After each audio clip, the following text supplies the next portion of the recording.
I shall now rejoin the conversation, said Nicole.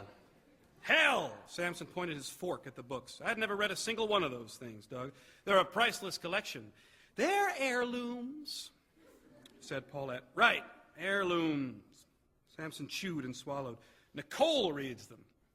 They belong to my ancestor, Vladimir Bonner. He was a prince from the Carpathian Mountains or some crazy bastard place.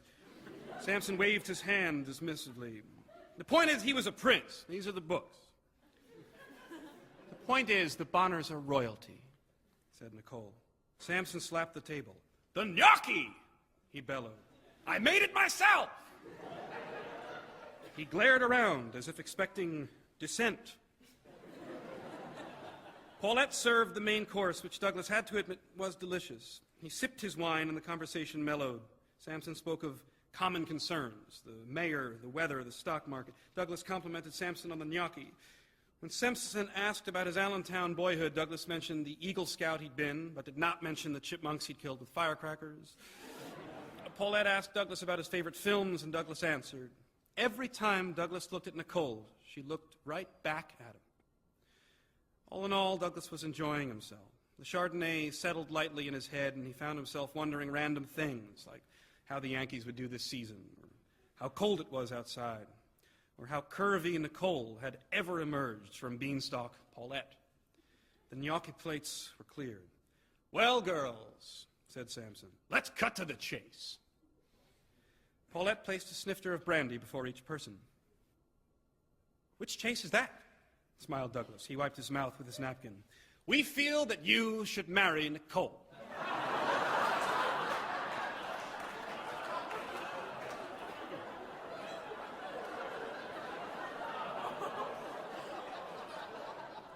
Douglas sneezed 4 times in a row. Everyone blessed him. Pardon? Said Douglas. Paulette and I would like to arrange a marriage between you and our daughter here, our only child. Douglas stared at the Bonners.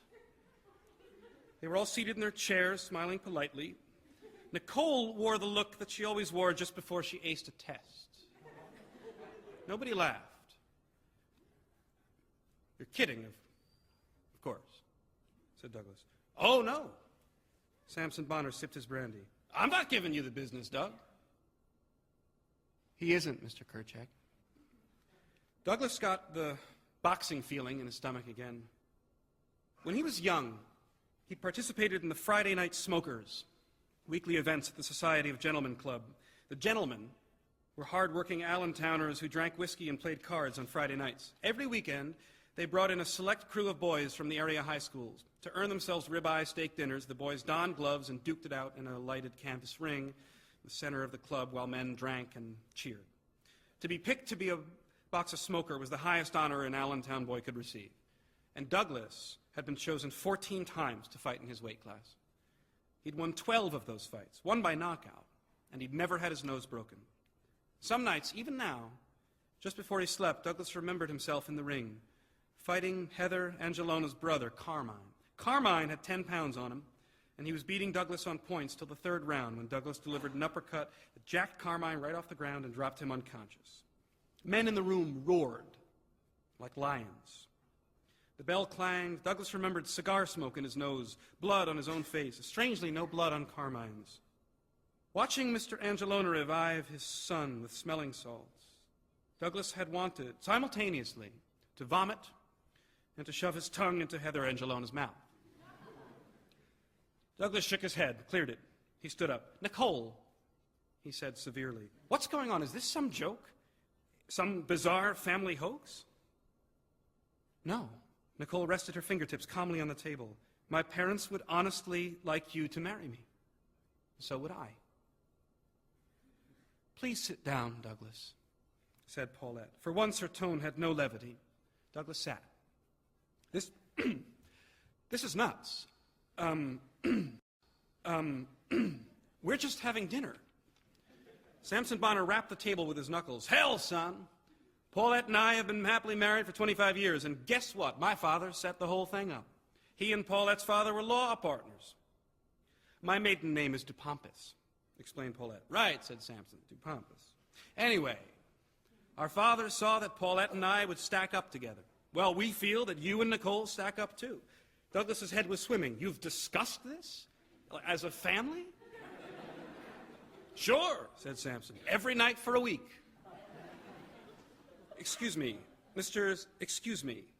Sampson, but you don't even know me. Oh, hell! Sampson swatted the air as if it held gnats. Nicole knows you. She says you watch a movie every night just like she reads a book every night. It's adorable, said Paulette. Nicole stared at his student. Nicole, he said, you're 19. 20 in September, said Nicole. We held her back, said Paulette, in 3rd grade. Well, 20 then. She struggled with phonics, said Paulette. Excuse me. Douglas cleared his throat loudly. The Bonners hushed themselves. Listen, said Douglas.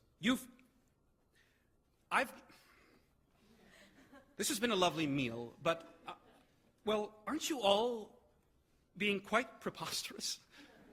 As I was trying to point out, young man, said Sampson, do you not find Nicole attractive?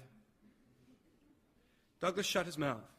He kept expecting a game show host to spring out from behind a curtain, but none did. Directly across the table from Douglas sat Nicole in her impossibly black dress, watching him with her relentless blue eyes.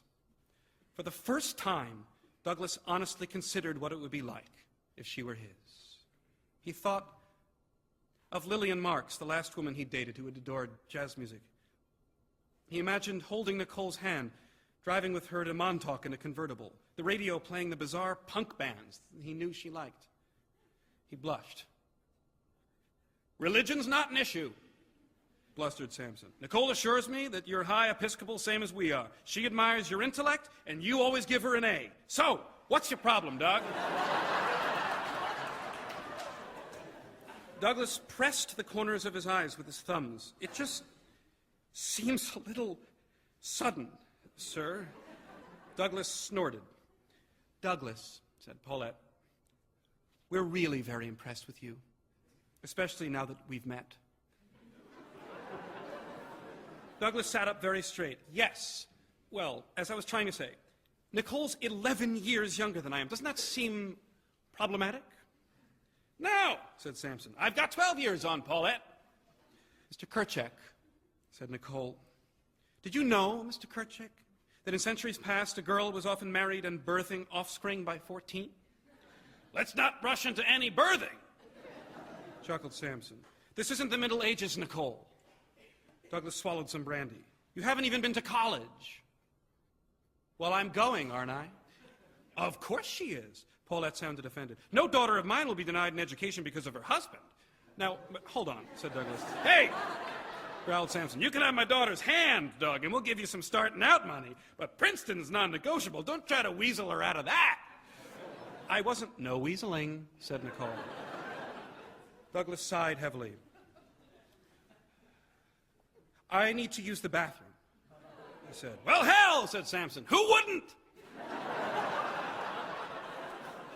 Paulette pointed to the hallway, 3rd door on the right. Douglas strode quickly out of the room. His mind was a blur. He thought of his unserved, uneaten German cake.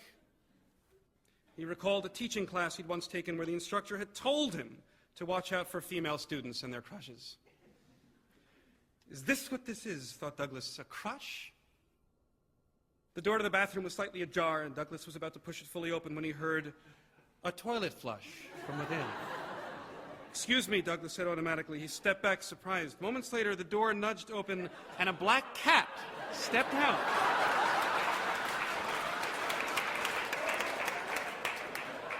It stopped at Douglas's feet and looked directly up at him.